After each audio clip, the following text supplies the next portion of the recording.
it's Lauren from the Thinking Closet, and I'm here today to welcome you to Scarf Week.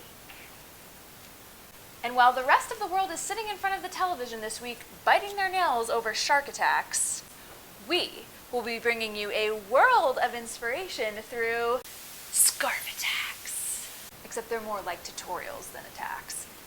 And we'll have everything from DIY scarf tutorials to repurposing projects, scarves for your head, scarves for your neck, scarves for your feet. It promises to be a grand time, and we hope that you stick around for the fun.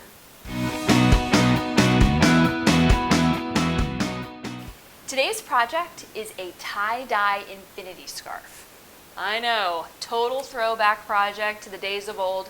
One of my absolute favorite craft projects from when I was a kid was a tie-dyed t-shirt, and we did it in my 4th grade art class. Mrs. Berman, my art teacher, just was the most creative, innovative, out-of-the-box teacher, and she entrusted 4th graders with dye and just let us go to town. It was fantastic, and it remains in my memory as one of my favorite art projects of all time. I loved that t-shirt, and I wore it into the ground, and I plan to do the same with this infinity scarf. Now let's look at the supplies you'll need so you can do this at home too. First, just a plain old t-shirt. I rescued this from our Goodwill pile. The lighter the color of the t-shirt, the easier it will be to tie-dye. Pair of fabric scissors, rubber bands galore, fabric dye of some kind. This is RIT liquid dye. You can use powder form. There's a whole assortment out there. But essentially I'm using one full bottle to get a richer color aquamarine. Read the instructions on your fabric dye. It'll tell you which fabrics to use, which not to use. It also says on mine that I need to add a cup of salt to my dye bath. So non-iodized salt is preferred. This really helps the fabric soak up the dye. Dish soap or laundry detergent to really give an even coverage with the dye. Just a half a teaspoon is all you need. Measuring cup for the salt. Rubber gloves to protect the hands. Also notice I'm wearing an apron and some dark clothes so I don't have to worry about staining my favorite outfit. A stirrer to agitate the dye bath, aka chopsticks. Now you might be intrigued by this little situation over here. I'm trying a new method of tie-dye. I haven't seen this done before, but I had actually mixed this dye yesterday for a different project, and rather than throw it all out, because it's good dye, I decided to save it overnight, and I'm just reheating it today. So essentially, when you're mixing your dye, you're going to want to do so with very hot water. You can, use a tea kettle, pot on the stove. You can actually create your dye bath in a pot if it's not a pot that you use for food, or you can pour it from the pot into a tub, or like I did, into the crock pot. Now, because I don't want to eat out of a crock pot that's had dye in it, I'm using these bad boys, and I don't know if you've heard of them, but they're life changers. Slow cooker liners by Reynolds. Seriously, these are incredible. You just line your crock pot with one of these little plastic guys. You can cook your food in it, cook your dye in it, and the cleanup is so easy. You won't have a drip of residue on the inside of the pot. So it's the fastest cleanup you'll ever do. I've given these as Christmas gifts. I love them so much.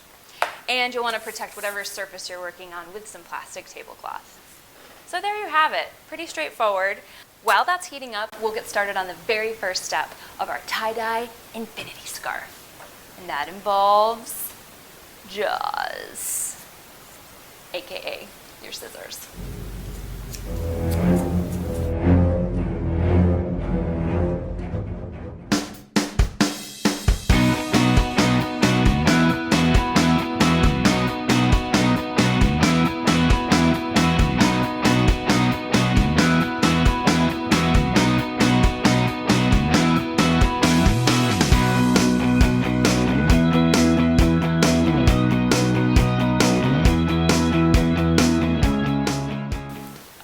So step numero uno is to cut your t-shirt just under the armpits. That's going to give us like a nice square rectangle shape that will become our infinity scarf.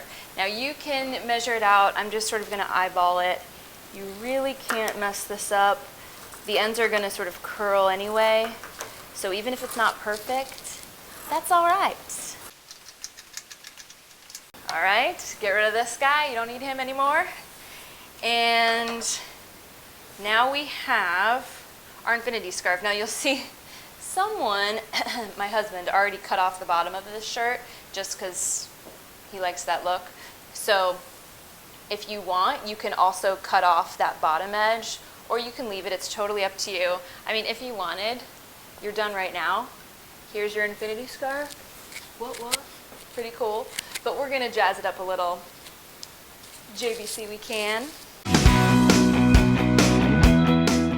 Now that we have our scarf base, it's time to go to town with our rubber bands. And I'm gonna give you the same instructions my 4th grade art teacher gave me, and that was just to go crazy. And there's really no method to the madness. I'm just gonna sort of create little gathers of fabric, might even twist them a little bit.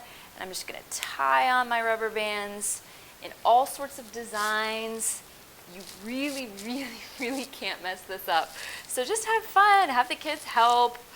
Everybody grab a rubber band and just start tying them. And I will just say the tighter you tie them, the more crisp and white those tie-dye marks will be. So I like to go around as many times as I can just to give it a good tight hold. And you see it's not perfect at all, but that's okay. That's what we're looking for. So have fun.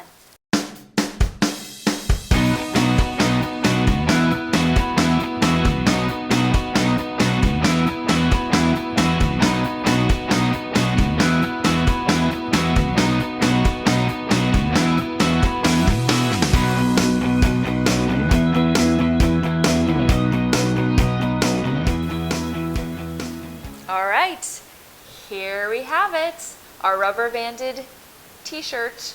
Now, it's hard to believe that this is going to become a thing of beauty, but I have faith. So it's time to immerse our alien rubber banded t-shirt into the dye bath, and we'll give it 30 minutes in there at least, doing some stirring to make sure everything is mixed up well, and then we'll pull it out and see how we like it.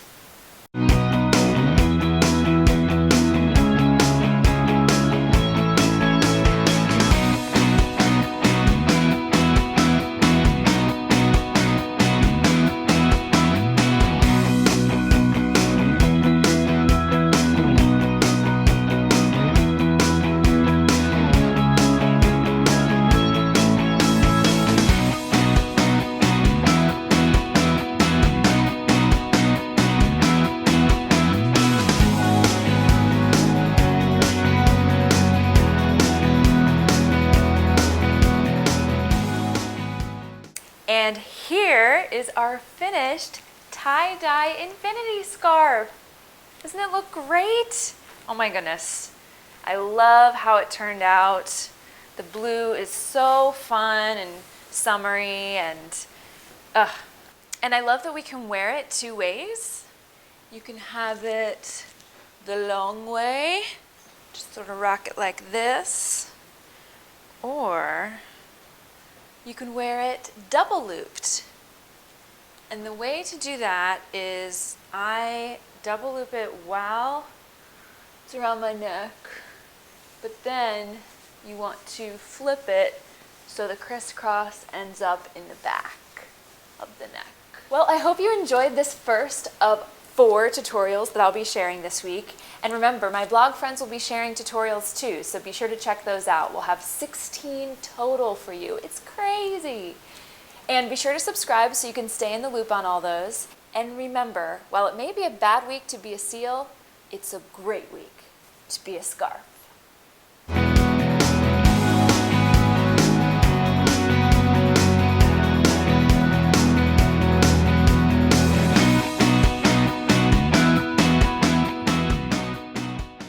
Now, when it comes time, let's see.